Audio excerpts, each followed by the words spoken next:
नमस्कार, मैं श्यामगिरी। आप देख रहे हैं टीएफडी इंडिया न्यूज 24। टीएफडी इंडिया न्यूज 24 में आप सभी दर्शकों का स्वागत है। कुछ अहम और खास खबरें। सिर्फ इंडिया गठबंधन नहीं, एनडीए में भी हड़कंप है। अब इस बात को लेकर के चर्चा तेज हो गई है कि निटोप लगाया है चुनाव आयोग पर।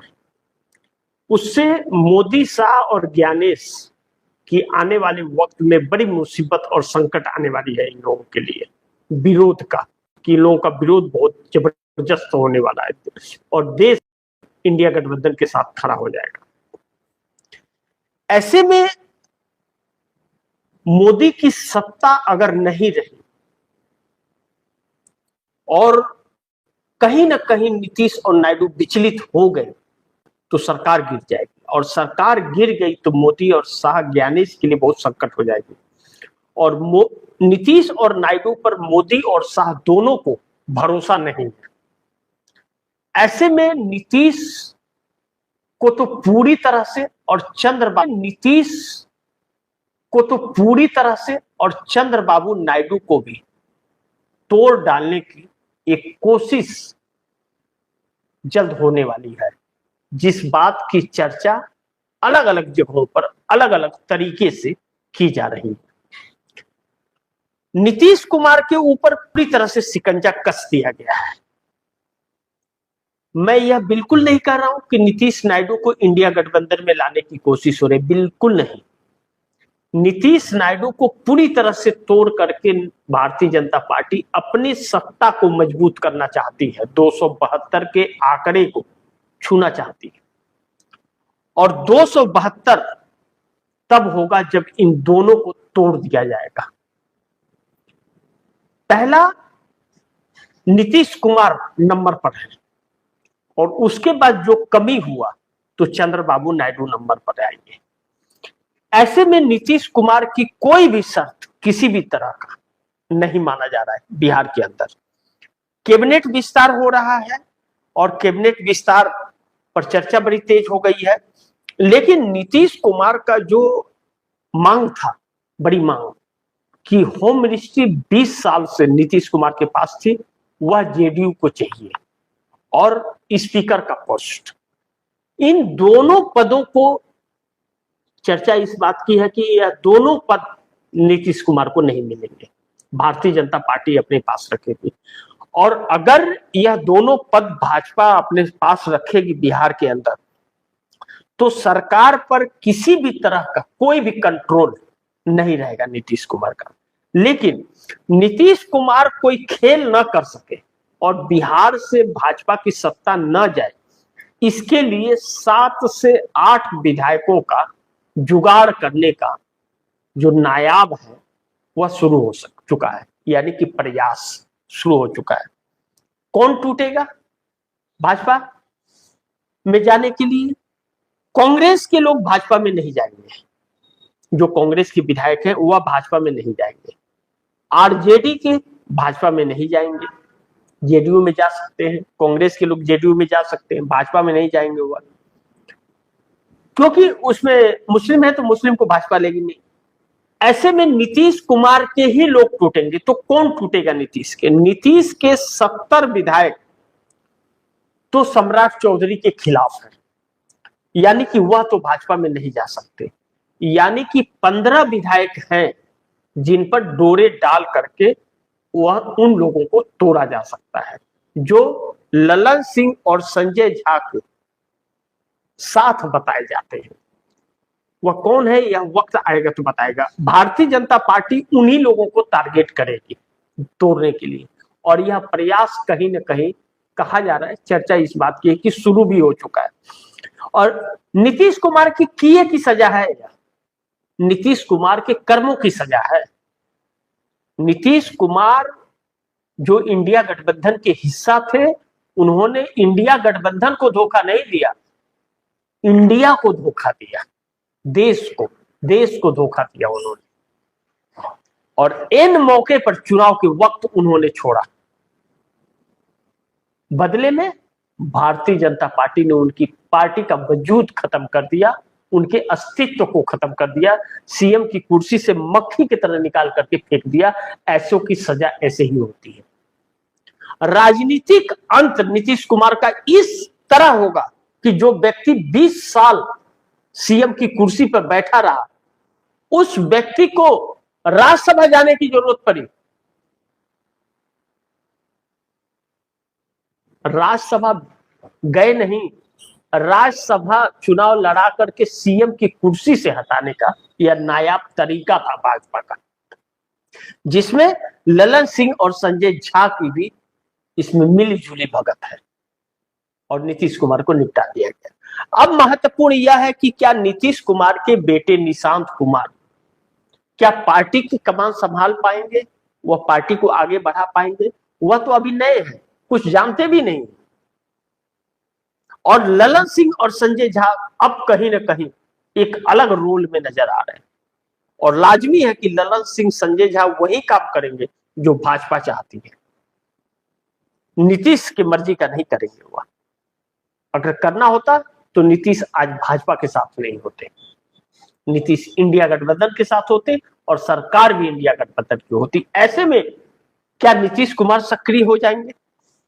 और पश्चिम बंगाल के अंदर बुरी तरह मोदी फंसे हुए, उसी लिए केंद्र की सत्ता संकट में है, तो बहुमत नहीं रहेगा। अगर कहीं नीतीश नायडू कोई इक्का दुक्का वाला अगर साथ छोड़ दिया प्रेशर में जनता के या वोटरों के प्रेशर में, तब तो गिर जाएगी सरकार। तो इसलिए भाजपा में शामिल होने वाला लोग भी, सांसद भी चाहिए। ऐसे में क्या नीतीश कुमार के 12 सांसद भाजपा के साथ मिल जाएंगे? मिल सकते हैं कभी भी, क्योंकि नीतीश सीएम की कुर्सी से हट चुके हैं और फैसले अब नीतीश के हाथ में नहीं रहे। या फिर नीतीश कुमार सब कुछ देख रहे हैं और अचानक रातों रात हड़कंप मचा देंगे फैसले लेकर के। लेकिन चंद्रबाबू नायडू भी चिंतित है। पश्चिम बंगाल में जैसे ममता बनर्जी को पूरी तरह से साफ कर दिया गया, 15 साल की सीएम की कुर्सी पे बैठी हुई ममता बनर्जी, हर ताकत उनके पास थी, बड़ा राज्य, और चंद जुमलों से उनकी सत्ता चली जाएगी यह संभव ही नहीं था। लेकिन जिस तरह का आरोप लग रहा है मोदी साहब पर और चुनाव आयोग ज्ञानेश कुमार पर, ज्ञानेश कुमार ऐसा कर सकते हैं? बिल्कुल उनके चेहरे चीख करके कहते हैं कि वह व्यक्ति निष्पक्ष नहीं है, वह व्यक्ति संदेह के घेरे में है और वह कंप्रोमाइज व्यक्ति है। साफ पता चलता है तस्वीरों में, उनकी बातों में, उनकी शैलियों में, जिस तरह विपक्ष का सुनते नहीं। ऐसे में चंद्रबाबू नायडू को उसी फार्मूले से भाजपा नहीं निपटेगी, इस बात की क्या गारंटी है? अभी नहीं, 2/3 बहुमत है, 29 में निपट देगी। 29 में लोकसभा और विधानसभा का एक ही साथ चुनाव है, इस बात का डर है। और अपनी सत्ता बचाने के लिए उनकी पार्टियों पर ईडी, सीबीआई, इनकम टैक्स का शिकंजा कसा के और सांसदों को तोड़ लेगी, जैसे आम आदमी पार्टी के 7 सांसदों को तोड़ लिया और उपराष्ट्रपति ने उसे मान्यता भी दे दी। जिस व्यक्ति का 2 विधायक मात्र विधानसभा में है, 7 राज्यसभा सांसदों को कैसे दे दिया, जबकि आरोप उनके ऊपर लगाए जा रहे हैं? तभी भी दे दिया गया। तो चंद्रबाबू नायडू के सांसदों को भी ओम बिरला मान्यता दे देंगे। तो ऐसे में नीतीश नायडू क्या पलट जाएंगे? क्या इसके अलावा उनके पास रास्ता है? पलट करके अपनी सत्ता और अपनी राजनीति को वह बरकरार रखेंगे या ममता बनर्जी की तरफ पूरी तरह निपटने को तैयार है? या नीतीश कुमार के वाली हालात चंद्रबाबू नायडू अपने को करने को तैयार है?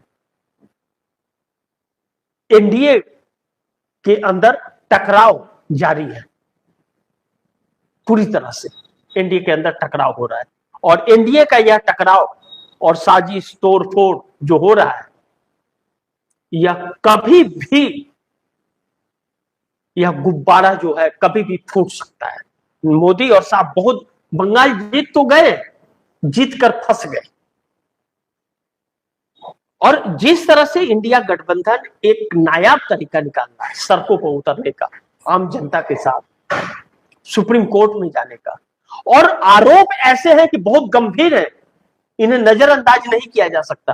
पूरी तरह से ईवीएम ही बदल देने की है और सीरियल नंबर ना मिलने का, फार्म 70C से मिलने का नहीं, और पूरी तरह से एजेंटों को काउंटिंग सेंटर के अंदर जो रहते उन्हें बाहर कर दिया गया मारपीट के, सीआरपीएफ जवान के सामने, और सीआरपीएफ कुछ नहीं बोलता है और चुनाव आयोग काउंटिंग कर रहा है।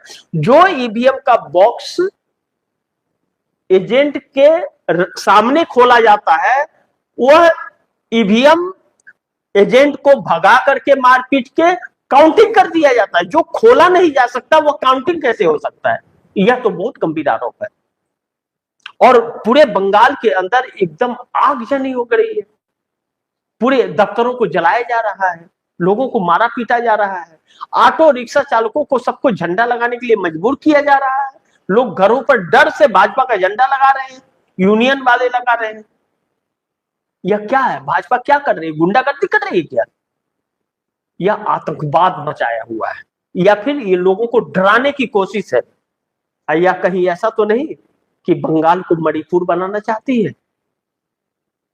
मामला बहुत गंभीर है और नरेंद्र मोदी के लिए बहुत बड़ी संकट उत्पन्न हो गई। अब इंडिया गठबंधन ने एकजुटता का परिचय दिया, प्रेस कॉन्फ्रेंस करके आरोप लगाया और मांग किया है कि 6 घंटे का सीसीटीवी फुटेज देश के सामने उसे दिखाया जाए, यानी कि लाइव प्रदर्शन उसका हो और देश देखे कि ईवीएम कितने बदले गए। अगर नहीं बदले गए तो चुनाव आयोग दिखाए, अन्यथा इंडिया गठबंधन करोड़ों कार्यकर्ताओं के साथ हर एक व्यक्ति तक पहुंचेगा, जो शायद तस्वीर मोदी और शाह के हक में नहीं होगा। इस बार दांव उल्टा पड़ गया मोदी शाह का, थोड़ा ज्यादा ओवर कॉन्फिडेंस कर लिए, जिसकी वजह से सारा दांव उल्टा पड़ गया। बाकी अब दर्शकों की क्या राय है, लेकिन नीतीश नायडू अगर पलट जाएंगे, यह उनको आशंका भी हो गई और उन्हें पता है भाजपा ऐसे ही है और ऐसे ही तोड़ती है, और भनक लग गई जो सोच विचार कर रहे हैं और नीतीश जाग गए तो रातों रात हड़कंप मच जाएगा। अगर नीतीश नायडू पलट गए तो सब कुछ होते हुए भी मोदी न घर के न घाट के कहीं के नहीं रहेंगे। यह एनडीए का दरार बहुत कुछ तस्वीर दिखा सकता है। बाकी आप दर्शकों की जो भी राय हो कमेंट बॉक्स में जरूर लिखिएगा, कोई सुझाव हो आपके वो भी कमेंट पे लिखिएगा। गुजारिश करूंगा इस खबर को ज्यादा से ज्यादा शेयर कीजिए, अपने दोस्तों को भी कहीं आगे शेयर करें, और आपने टीएफडी इंडिया न्यूज 24 को सब्सक्राइब नहीं किया सब्सक्राइब कर लीजिए, अपने दोस्तों को भी कहिएगा टीएफडी इंडिया न्यूज 24 को सब्सक्राइब करें। मिलते हैं अगली खबर के साथ, तब तक के लिए नमस्कार।